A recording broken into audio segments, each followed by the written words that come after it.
This is lab 9.2 through 9.5. We're going to work with remote app, RDP files, and MSI files, programs. You want to downsize that, and on your first server, you want to go down to your Start menu, go to Administrative Tools, Terminal Services, and your TS Remote App Manager. When the manager comes up, you can go to your Actions pane and go to Add Remote Apps. And what we're going to do is add a few programs into that, or a few applications into remote app to allow the other server to access files created by those particular applications. And this one you want to do WordPad and go to Properties, and you want to make the program not available. So you would deselect that and allow any command line arguments and click OK and click Yes and click Next and Finish.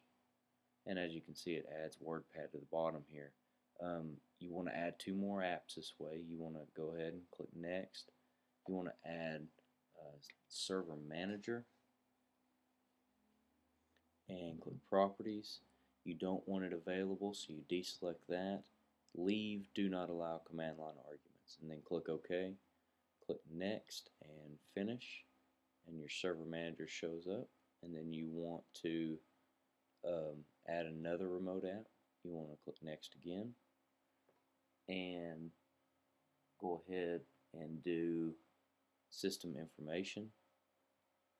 Click Properties, deselect the availability through TS Web Access. Don't allow command line arguments and click OK. Click Next and Finish. And that is how you add programs to remote app. From here, we want to create a .rdp file, which is a remote file. In WordPad, you create RDP file, click Next. You want to put it in a location where this other server can find it. So you want to browse. I'm going to put mine in the users folder under the C drive, student 1, and documents, and click OK. So C drive, users, student 1, and documents, and click Next and Finish. And that allows that WordPad document to open straight into that. That's the RDP file that we just created, and you can close that. You want to do the same thing for system information. You want to create an RDP file there as well. Click Next. You want to browse to the same folder and put them both in the same folder. Like I said, C drive, users, student 1, and then documents, and go ahead and click OK. Click Next and Finish, and that creates your system file and your WordPad file, and you can downsize, or you could just leave that up, it's fine. Okay, I've already connected remotely to server 1, and when I bring this up here, as you can see, that's server 1, that's our initial login. Server Manager, and we'll close that down. From here, you can go to Start, and this is a replica of what you're running right now. And you can go to Windows Explorer, and as you can see in the Student 1 document file, there's your WordPad and your MS Info 32, which is your system information file, right there, remotely accessible. From here, you want to open up your WordPad file, and it's going to ask you or tell you that it's not identifiable and you want to connect. It's going to ask you for a password right here. Because we're connecting through the student account, you want to enter your student password and click OK.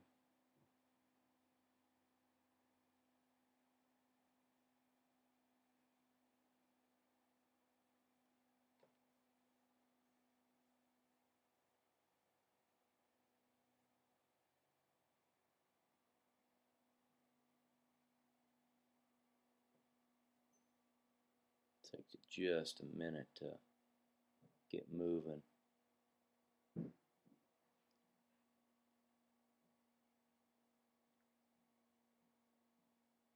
can see it's attempting to prepare the desktop there. It's connecting remotely.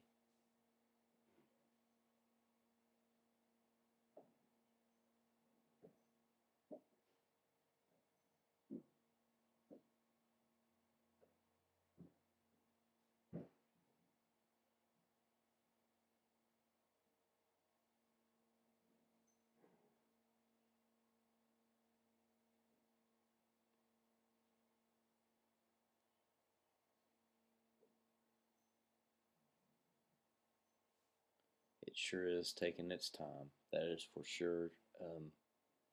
When we get done doing this, we're going to do the exact same thing by opening up the MSInfo32 file.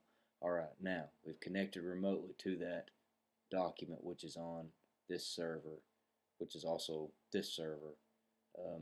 You can, from here, you can tell what you're looking at. You can go to File and go to Open. When you open that, okay, when you go to your computer here, you got local disk C, but as you can see, other server 1, server 1, server 1, you're actually running the WordPad file remotely from the other computer. So this C drive that I'm accessing here is actually from this other folder. Okay, you can close that down and downsize that document. If you open up the info, connect to it, okay, it refreshes information. As you can see, the system name here is 2020 Server 01, so it's actually the system info for this particular server on this server. So you're getting a solid connection between your two servers, being able to open up those files. And as you can see, I left those open, just downsized them. I did the same thing over here. I'm just going to downsize the documents and Remote App Manager. From here, you want to monitor the activity. You can go to Start and back to Administrative Tools, to your Terminal Services, and to your Manager, Terminal Services Manager, and open that guy up. It's going to tell you that certain features only work when you run it from a client session, so okay, that's fine.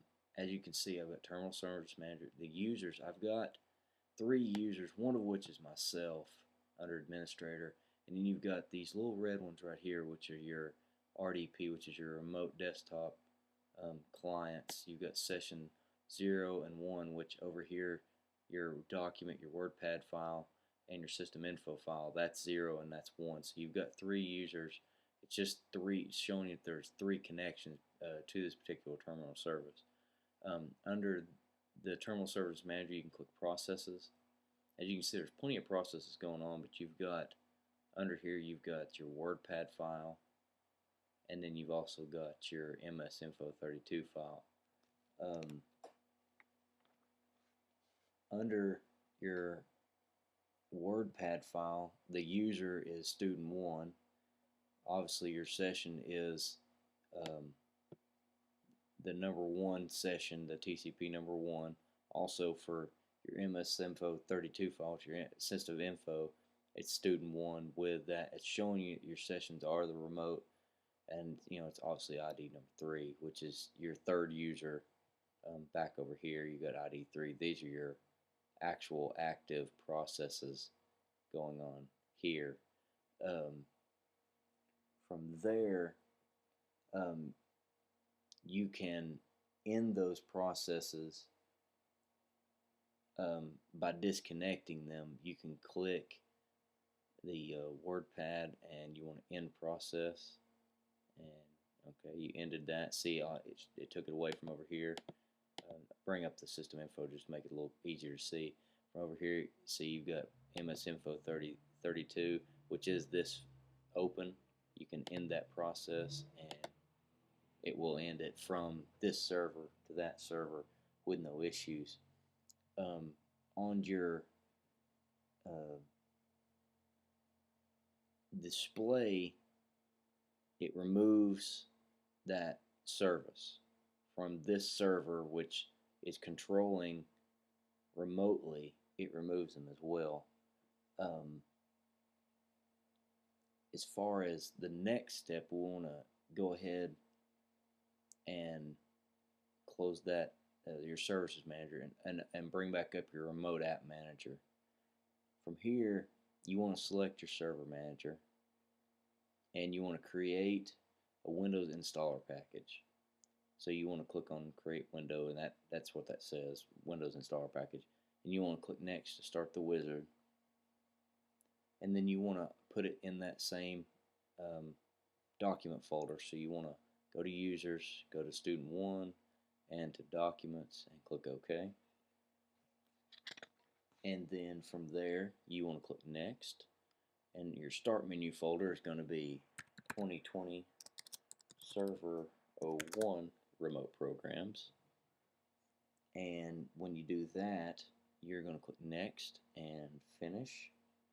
And what you will do here, so there's your launcher. That's what was just created from this server number 2. You want to open Windows Explorer, which I'm still connected, obviously, to server number 1. You want to open up Windows Explorer, and it shows right there what we just created, the launcher, and you want to double click that. And user account control, you want to click Allow, and then you want, okay, that allowed that to do that. Then when you're on this server here, you click Start and All Programs, and Server 1 Remote Programs, and Server Manager. It says it can't be identified. You want to click Connect. You authenticate it with your password and click OK.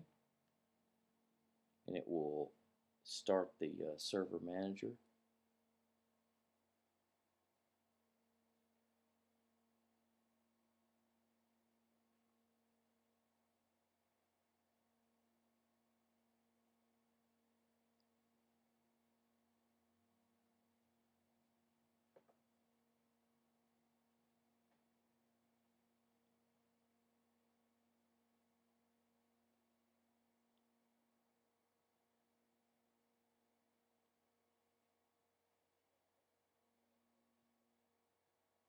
You want to click Continue on that. And as you can see, there's your Server Manager. And we connected remotely to this particular server manager. From there, that's how an MSI package is created and allows you to launch an installer on a partnered server and open up Server Manager. And we also discussed how to do a .rdp file, which is also a remote file that is accessible from a partner server. And after we do that, we can just close this down, close that down. We will suspend this session of Server 01. Let's click OK. And we can close this down and close this down. And we have successfully added remote app programs and some RDP files and MSI packages.